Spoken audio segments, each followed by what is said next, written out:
Welcome to V for cooking. இன்றைக்கி restaurant style வெள்ளை குருமா நல்ல டேஸ்ட்டாக க்ரீமியாக எப்படி பண்ணுறதுன்னு தான் பார்க்க போகிறோம். அதுக்கு ஃபஸ்ட்டு தேவையான காய்கறி எல்லாம் வெட்டி எடுத்து வச்சுருக்கிறேன். ஃபஸ்ட்டு கொஞ்சம் பீன்ஸ் எடுத்துருக்கிறேன், அப்புறம் கேரட் எடுத்து வச்சுருக்கிறேன், அப்புறம் வெட்டி வச்ச முட்டைக்கோஸ் கொஞ்சம் எடுத்து வச்சுருக்கிறேன், கொஞ்சம் குடமிளகாயும் சின்ன சின்னதாக வெட்டி எடுத்து வச்சுருக்கிறேன். அப்புறம் முந்தின நாளே ஊற வச்சு அவிச்சு எடுத்த பட்டாணி எடுத்து வச்சுருக்கிறேன். அடுத்து குருமாவுக்கு தேவையான மசாலா அரைக்கிறதுக்கு தேங்காய் எடுத்து வச்சுருக்கிறேன். அப்புறம் ஒரு துண்டு இஞ்சி, ஒரு 6-7 பல் பூண்டு எடுத்து வச்சுருக்கிறேன். அடுத்து தேங்காய், இஞ்சி, பூண்டு எல்லாம் மிக்ஸி ஜாரில் போட்டுடலாம்.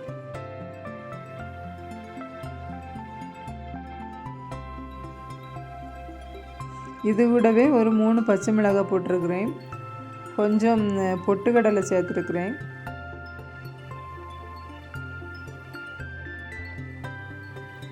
கொஞ்சம் கசகசா, கொஞ்சம் பெருஞ்சீரகம் சேர்த்துருக்குறேன்.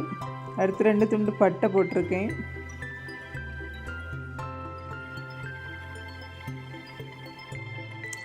மூணு கிராம்பு, 3 ஏலக்காய் போட்டிருக்கிறேன்.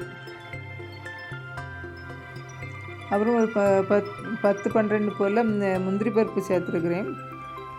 இப்போ இதில் தேவையான அளவு தண்ணி ஊற்றி நல்லா மை போல் அரைச்சி எடுத்துக்கிடணும். குருமாவுக்கு தேவையான மசாலா ரெடி பண்ணியாச்சு. அடுத்து சட்டியில் எண்ணெய் விட்டு காஞ்சதும் 2 ஏலக்காய், 2 கிராம்பு, ஒரு சின்ன துண்டு பட்டை, ஒரு பச்சை மிளகாய், ஒரு கொத்து கருவேப்பிலை எல்லாம் போட்டு நல்லா பொரிய விடணும். அடுத்து 2 மீடியம் சைஸ் பெரிய வெங்காயத்தை சின்ன சின்னதாக வெட்டி இது கூட சேர்த்து நல்லா வதக்கிடலாம். இதில் ஒரு பிரியாணி இலையும் போட்டு விட்டுடலாம். வெங்காயத்தை நல்லா கிளறி விட்டுட்டே இருக்கணும், இல்லைன்னா அடியில் பிடிச்சிரும், இல்லைன்னா தீ அதிகமாக இருந்ததுன்னா கரிஞ்சிரும். அதனால கொஞ்சம் கிளறி கொடுத்துட்டே இருக்கும். வெங்காயம் நல்லா வதங்கினதை நம்ம எடுத்து வச்சுருக்கிற காய்கறி எல்லாம் இதில் போட்டு நல்லா வதக்கி எடுக்கணும். காய்கறிலாம் போட்ட பிறகு அடிக்கடி கிளறி விட்டுட்டே இருக்கணும், இல்லைன்னா காய்கறியெல்லாம் அடியில் கரியும். இந்த குருமாவுக்கு காரத்துக்கு பச்சை மிளகாய் மட்டும்தான் சேர்த்துருக்கோம். காய்கறி எல்லாம் கொஞ்சம் வதங்கினதை நம்ம வேக வச்சுருக்கிற பட்டாணி அது கூட சேர்த்துடலாம். நம்ம மசாலா அரைக்கும்போது அப்புறம் வதக்கும் போதெல்லாம் போட்ட பச்சை மிளகாயே காரத்துக்கு போதுமானதாக இருக்கும்.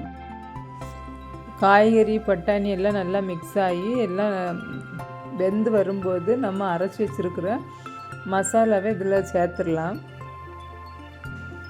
மசாலாவை சேர்த்த பிறகு காய்கறி ஃபுல்லாக படும்படியாக நல்லா மிக்ஸ் பண்ணி விட்டுடலாம். அடுத்து நம்ம தேவையான அளவு தண்ணி ஊற்றி நல்லா கலந்து விட்டுட்டு ஒரு மூடி போட்டு கொஞ்சம் நேரம் வேக விடணும். மசாலாலாம் வெந்து வர்றதுக்கு முன்னாடி கொஞ்சம் தண்ணி அதிகமாக இருந்தாலும் மசாலா காய்கறி எல்லாம் சேர்ந்து வரும்போது கிரேவி கொஞ்சம் கெட்டி பிடிக்க தொடங்கும். ஏன்னா நம்ம முந்திரி பருப்பு, இந்த பொட்டுக்கடலை எல்லாம் இதில் சேர்த்துருக்கிறதுனால சீக்கிரம் கெட்டி பட்டுரும். குருமா நல்லா கொதிக்க தொடங்கும் போது நம்ம குருமாவுக்கு தேவையான உப்பு போட்டுடலாம். இந்த குருமாவில் நம்ம சேர்த்துருக்கிற ஸ்பைசஸ், முந்திரி பருப்புலாம் இந்த குருமாவோட ஹைலைட்டு. டேஸ்ட் ரொம்ப அட்டகாசமாக இருக்கும். வெறும் பச்சை மிளகாய் மட்டுமே காரத்துக்கு சேர்த்துருந்தாலும் காரம்லாம் ரொம்ப நல்லாவே இருக்கும் குருமாவில். கடைசியாக கொஞ்சமாக கொத்தமல்லி தலையை தூவி விட்டுறலாம். குருமாவில் போட்டிருக்கிற காய்கறி எல்லாம் நல்லா வெந்து மசாலா கூட நல்லா மிக்ஸ் ஆகிற வரைக்கும் நல்லா வேக விட்டு அடுப்பு ஆஃப் பண்ண வேண்டியது தான். குருமா இன்னும் நல்லா திக்காகவும் க்ரீமியாகவும் வேணும்னா முந்திரி பருப்பை கொஞ்சம் அதிகமாக சேர்த்துக்கிடணும். இந்த குருமா சப்பாத்தி, பூரி, இடியாப்பத்து கூடலாம் ரொம்ப சூப்பராக இருக்கும். தேங்க்யூ ஃபார் வாட்சிங்.